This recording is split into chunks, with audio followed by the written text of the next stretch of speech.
Hi guys, welcome back to Eye of the Beholder. You should know the spiel by now.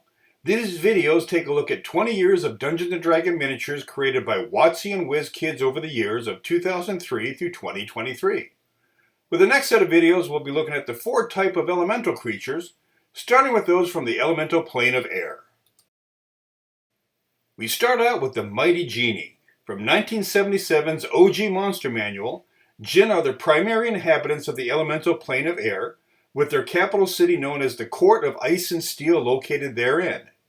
Extremely tall, extremely good-looking creatures, they generally have a benevolent attitude toward lesser humanoid races, even agreeing to serve them for short periods of time, should the gifts be extravagant enough.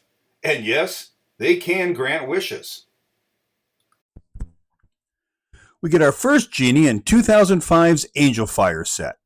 Wearing the traditional silks of their race, in this case green trousers with a blue sash and topped with a purple vest. The face is detailed and distinctive, with a handlebar mustache and piercing eyes, topped with an orangish top knot.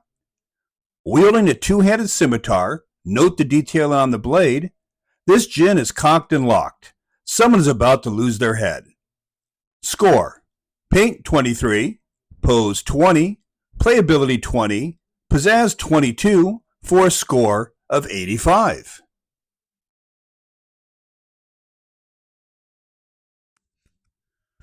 Four years later, we get our next genie in 2009's Monster Manual Legendary Evil set. Called a Jinn Storm Sword, the name is apt as the lower body consists of translucent gray, as if he's emerging from a storm cloud. Posed with a two-handed scimitar raised high above his head, about to deliver a powerful blow to his foe. Great facial expression as well.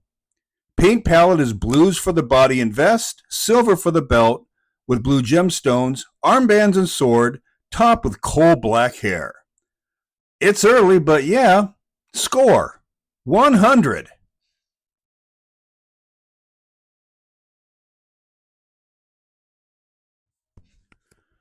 WizKids enters the plane with a bang with this genie from 2015's Rage of Demons set. Thanks to the stand, this mini is by far the tallest of the Jinn miniatures, coalescing in midair from a swirling brown cloud into a blue, heavily muscled body armed with a wicked-looking scimitar. All the Jinn minis so far have had awesome facial detailing, and this one is no different. Also, note the twin gold dagger handle sticking out of the belt, another nice touch, as is the turban. Score: Paint 25, Pose 23, Playability 24, Pizzazz 25, for a score of 97.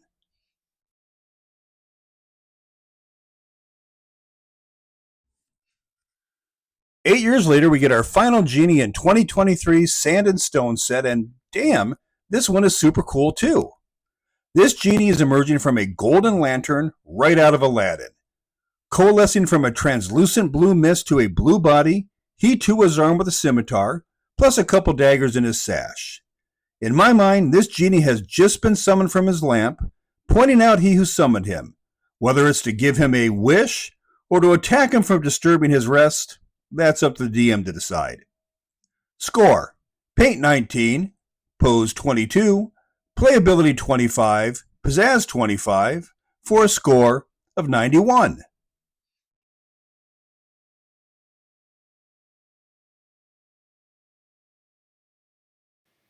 Elementals are living manifestations of their respective elemental planes. Air elementals, for example, are basically living wind, typically appearing as an ever-shifting cloud. Free-willed creatures who are not happy when summoned, air elementals fight by blasting their foes with gusts of wind, or in the case of larger ones, shifting into a whirlwind to sweep up their enemies. We get our first air elemental in WotC's second set, 2003's Dragon Eye. Called a medium air elemental, WotC did the best they could with what they had, depicting a swirling mass of blue with white highlights and dark spots for eyes. The pose has this elemental forming arms and hands within its swirling eddies, perhaps to strike at its foes. Score: Paint 11, Pose 10, Playability 13, Pizzazz 8, for a score of 42.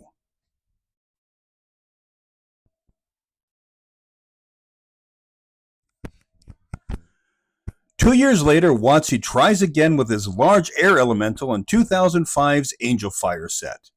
Not really any better.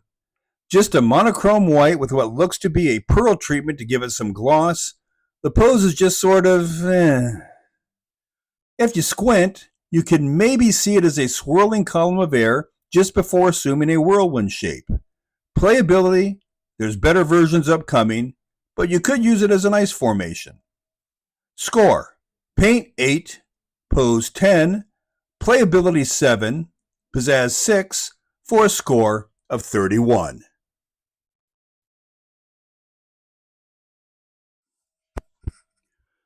WizKids introduces us to the use of translucent plastic for their air elemental in, logically enough, 2015's Elemental Evil set. The use of the bluish translucent plastic with added white highlights at the base and the back of the creature is light years better than anything WotC did. Nice touch adding a couple black spots for eyes in its head. Forget the WotC version, use WizKids. Score: Paint 14, Pose 19, Playability 17, Pizzazz 17, for a score of 67.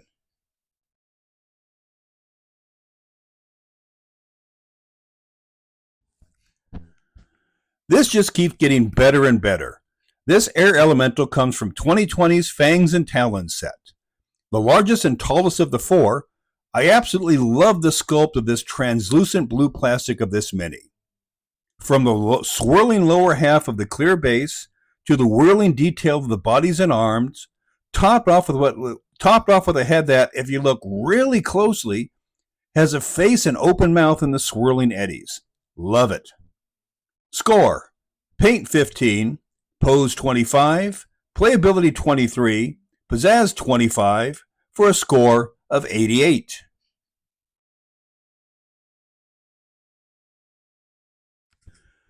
Mephits are small, evil little bastards that delight in tricking and annoying basically everyone. This Wind Mephit from 2007's Unhallowed set is seen rising from a dark base to form into a standard pearly white. But look closely. There's a lot of detail in this body. It even has a six-pack. And look at the face. It's looking a bit huffy. Score: Paint 12, Pose 17, Playability 13, Pizzazz 14, for a score of 56.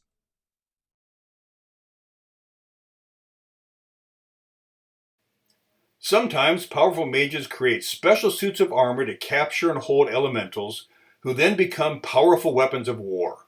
Called elemental myrmidons, once bound to the armor, they forget all memories of being free elementals, becoming servile to their creators. Also known as Elemental Archons, we get our first in 2009's Monster Manual Legendary Evil set. Called an Air Archon Zephyr Haunt, great name by the way, this one is wielding a barbed flail and an upraised arm, preparing to strike its enemy. The grayish translucent body spirals up from the base, while the silver-gray breastplate, helmet, and armbands complete the look. Some nice detailing on the armor. Note the intricate design on the breastplate. Score: Paint 17, Pose 20, Playability 19, Pizzazz 23, for a score of 79.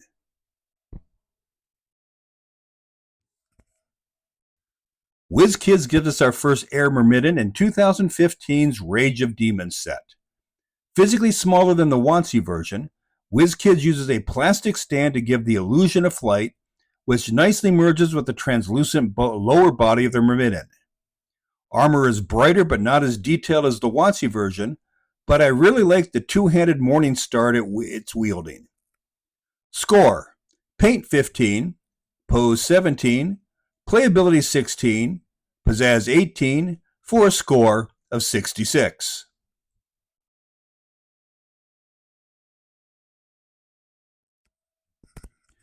Our final Air Elemental Myrmidon comes from 2023's Seas and Shores set. The swirling element of the lower body gives the illusion of movement, while the position of the mace-wielding arm catches the creature in mid-attack. Note the curve of the chain with the ball trailing. When I talk about posing giving an appearance of kinetic movement, This is what I mean. The darker shading of the armor and weapon gives this Myrmidon a more ominous look.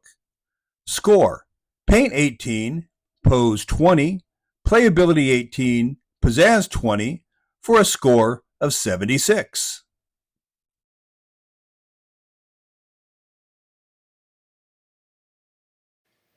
Invisible Stalkers are another OG Monster Manual beastie. The name tells the story, so much so that they can remain invisible while attacking, pummeling their foes with gusts of wind. They also really resent being summoned and forced into servitude, and will look for ways to subvert the intent of any command while remaining true to the wording of said command. We get our only Invisible Stalker mini in 2016's Monster Menagerie set. It doesn't look much different than your run-of-the-mill air elemental, but the extended arms are a nice touch. Again, done in translucent plastic with a bit of wash for color. I can't help but think how absolutely hilarious it would have been if WizKids had just labeled a blank base as Invisible Stalker and left it at that. Score: Paint 13, Pose 16, Playability 15, Pizzazz 15, for a score of 59.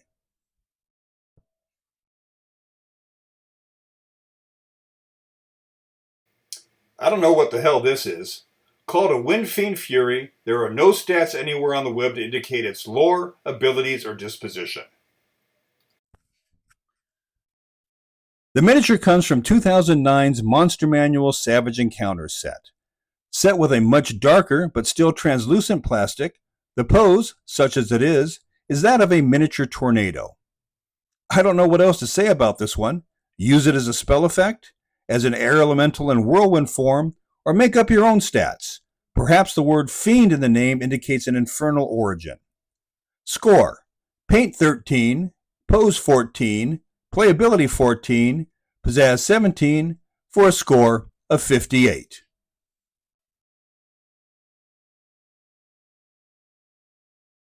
As you know, there are 4 main elemental planes: air, earth, fire, and water.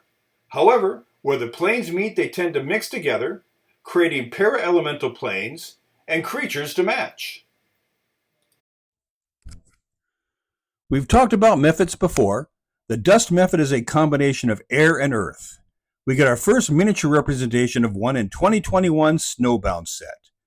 Interestingly posed on a rock pillar, the billowing dust cloud of translucent orange on its back makes it appear as if it's emerging from a cloud with mischievous intent. I like the overall appearance of this creature, with the long nose, arms dangling below the body, and wingtips poking out of the cloud of dust. Score: Paint 16, Pose 19, Playability 15, Pizzazz 17, for a score of 67.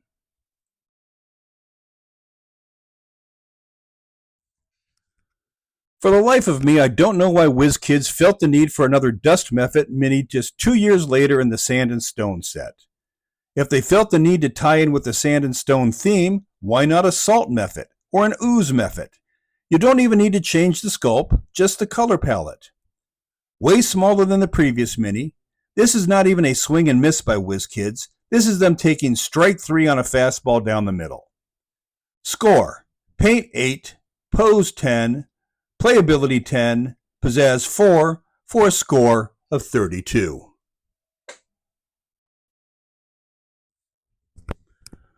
Our final miniature from the mixed plane of air and earth is the Shard Storm Vortex from 2009's Monster Manual Savage Encounters set. These elementals' favorite combat tactic is simply envelop their target and let the crystalline shards swirling in its vortex flay meat from bone. The mini depicts this very well as the greenish shards are clearly visible within the translucent whirlwind. I do wish it was bigger though. Score: Paint 17, Pose 20, Playability 15, Pizzazz 21, for a score of 73.